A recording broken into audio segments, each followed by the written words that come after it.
here on the Hill, sir. Sunshine, it is all the new rage here in Washington.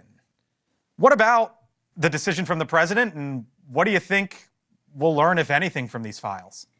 Isn't it a refreshing moment when an elected official actually does what they campaigned on? This is beautiful. This is underscoring the fact that Donald Trump is the man of the people. He's the people's president, and the people wanted to know what's going on with the JFK files. The people want answers, and the people are sick and tired of having a federal government think that it's the one that's in possession of this. At the end of the day, the government belongs to the people, and the people have a right to know about something so important as what happened to JFK, Martin Luther King Jr., Robert Kennedy. Right. What about what your colleague?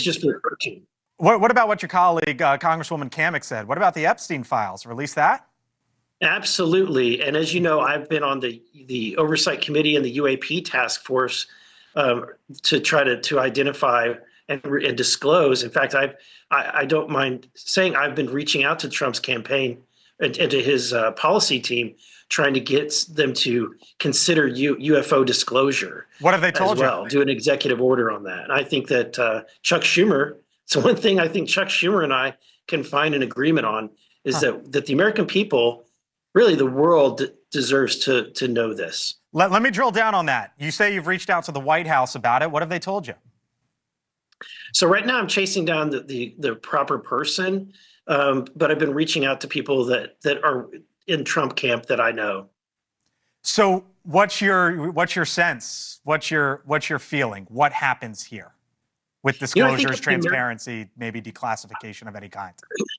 I think Trump he sees himself as the people's president, and I think that if the American people, and there's an outcry for people that want the information, I think that Trump will deliver, because he sees his role as working for the American people and not the other way around. If that is put forward, declassified, a report, whatever, what do you think we would see on that front?